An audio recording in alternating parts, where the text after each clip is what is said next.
এই যে ছাত্রলীগদেরকে দিয়ে এখন সাদ লীগরা তারা এখন মানে বিভিন্ন ধরনের ব্যানার সামনে দিয়ে মানে দেশবাসীকে বোঝাচ্ছে যে সাদ সাহেবকে বাংলাদেশের মানুষ আমজনতা চায়। তারা সচেতন ছাত্র সমাজ তারা কবে হইল? তারা তো ছাত্রলীগ করতো। আসসালামু আলাইকুম রহমতুল্লাহ। 2024 সালে টঙ্গীর ময়দানে অনুষ্ঠিত 5 দিনের জোরে মাওলানা সাদ সাহেবকে দেখতে চাই আয়োজনে সচেতন ছাত্র সমাজ। ওরা নাকি সচেতন ছাত্র সমাজ। এই যে মাঝখানের যে লোকটাকে দেখতে পাচ্ছেন, মাঝখানে একটু জুম করে দেখায়, এই যে লোকটা, এই লোকটা হলো আপনার গাজীপুর শ্রীপুর থানার সাধারণ সম্পাদক ছিল 2018 সালে আওয়ামী লীগের ছাত্রলীগের। আজকে সে আপনার রূপ পরিবর্তন করে আজকে সে হয়েছে আপনার সাতপন্থী হয়েছে, সাত লীগ হয়েছে। আজকে তাকে ব্যানারের সামনে দেখা যাচ্ছে, সে আজকে আবেদন করছে সাদ সাহেবকে 5 দিনের জুড়ে দেখতে চায়। যেখানে বাংলাদেশের মানুষ বিশ্ব ইজতেমাতেই সাদ সাহেবকে বয়কট করেছে, সেখানে তারা 5 দিনের জোরে তাকে দেখতে চায়। সাদ বাহিনী যারা আছে তারা এখন নতুন একটা পথ অবলম্বন করেছে। 2018-তে তারা আওয়ামী লীগের সন্ত্রাসী বাহিনী দিয়ে মাদ্রাসার তালেবুল এলেম, ওলামা একরাম এবং এলাকার ধর্মপ্রাণ মুসলমানদেরকে তারা আঘাত করেছিল, আক্রমণ করেছিল।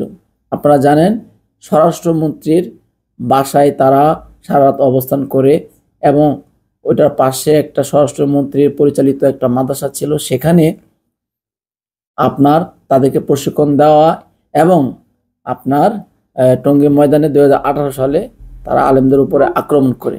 এখন তারা নতুন রূপ ধারণ করেছে। এখন আওয়ামী লীগের সমস্ত লোকেরাই তো এখন দেশ ছেড়ে চলে যায় নাই, তাদের দোসরও তো এখনো দেশের মধ্যে আছে, সবাই তো যায় নাই, তাদেরকে এখন কাজে লাগাইতে হবে। তো আর তারাও চিন্তা করছে আমরা সারা জীবন মানুষেরটা লুইটা পুইটা খাইছি, এখন আমরা বসে থাকবো আর কতদিন। এখন সাদ বাহিনীরা তাদেরকে কাজে লাগাচ্ছে এবং তাদেরকে ব্যানারের সামনে নিয়ে আসছে। দেখে আমি জিনিসটা আশ্চর্য হইলাম এবং একটু হাসিও আসলো যে ছাত্রলীগ এখন সাদ লীগে রূপান্তরিত হয়েছে। ছাত্রলীগ এবং বর্তমানে সাদ লীগে রূপান্তরিত হয়েছে। এরা বিভিন্ন সময় বিভিন্ন রূপ পরিবর্তন করবে, এটাই দাবি, এটাই বাস্তবতা। এটা নিয়ে আমাদের কোনো মাথা ব্যথা নেই। পাশে একজন আছে, ওই যে এই আপনার ওর পাশে, ওর নাম হলো যত সম্ভব রুবেল, যতটুকু সম্ভব আমি কনফার্ম, রুবেল তার নাম। রুবেলের পাশে একজনের পরে সেও ছাত্রলীগ করতো, কিন্তু তার কোনো পোস্ট ছিল না। এই যে ছাত্রলীগদেরকে দিয়ে এখন সাদ লীগরা তারা এখন মানে বিভিন্ন ধরনের ব্যানার সামনে দিয়ে মানে দেশবাসীকে বোঝাচ্ছে যে সাদ সাহেবকে বাংলাদেশের মানুষ আমজনতা চায়। তারা সচেতন ছাত্র সমাজ তারা কবে হইল? তারা তো ছাত্রলীগ করতো। এজন্য আমি আপনাদেরকে বলবো, ছাত্রলীগ এবং আওয়ামী লীগ যত লিগে আছে না কেন, সবাই কিন্তু দেশ ছেড়ে চলে যায় নাই, তারা দেশের মধ্যে গটি বলে আছে এবং তারা এক এক সময় এক এক রূপ ধারণ করবে, এক এক সময় এক এক রূপ ধারণ করে তারা এভাবে প্রতিহত করবে। আমাদের দেশটাকে তারা নষ্ট করার পায়তারা করছে। তারা যেন এটা করতে না পারে, এই জন্য আমাদের সর্বোত্তক সচেতন থাকতে হবে। পাশাপাশি আমাদেরকে আলেম ওলামাদের সাথে থাকতে হবে এবং তাদের সাথে থেকে আমাদের ঈমান আমলকে আরো মজবুত করতে হবে।